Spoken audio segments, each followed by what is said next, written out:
For 20 years, Eleanor Whitmore had been confined to her wheelchair.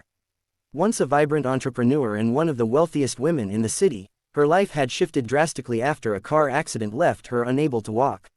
She lived in her grand estate with her teenage son, Daniel, and a staff that treated her with respect, but never truly with warmth.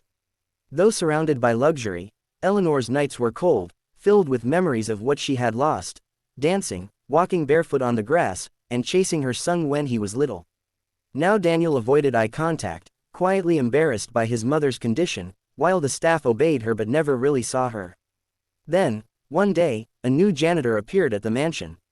His name was Thomas. A quiet, hard-working single father, he had recently taken the job after losing his wife and moving to the city with his young daughter.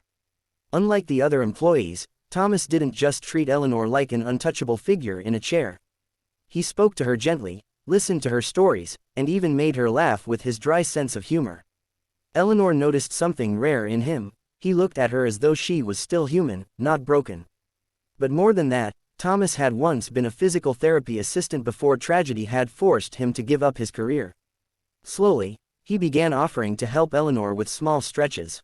At first, she refused. After all, 2 decades of failed doctors and specialists had left her hopeless. But Thomas was persistent. "Just 10 minutes a day," he said one evening, as her son Daniel quietly watched from the corner. "If nothing changes, I'll stop. But if there's even a chance." For the first time in years, Eleanor felt a flicker of hope. Part 2. The Impossible Moment. Days turned into weeks. Every morning, Thomas arrived before his duties began, guiding Eleanor through movements she had long abandoned. Her muscles shook, her legs resisted, and frustration nearly broke her spirit.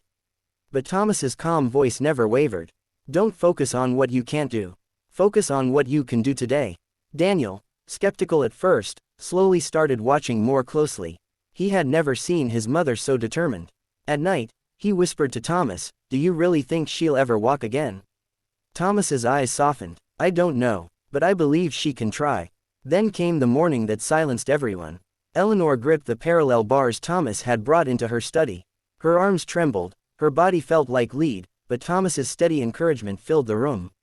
"One step, Eleanor, just one." With tears streaming down her face, Eleanor pushed forward, and her right foot moved. The room fell silent. Daniel gasped. For the first time in 20 years, Eleanor stood. Her son rushed forward, wrapping his arms around her as both cried uncontrollably. The staff watched in stunned silence, realizing they were witnessing a miracle. Eleanor looked at Thomas through her tears. You gave me back my life." But Thomas shook his head. "No, Eleanor, you did the impossible. I just believed in you when no one else did." From that day forward, Eleanor wasn't just the millionaire in the wheelchair, she was the woman who had fought her way back to standing. And in the process, she found not just healing, but a bond with a humble single dad who had changed both her life and her son's forever.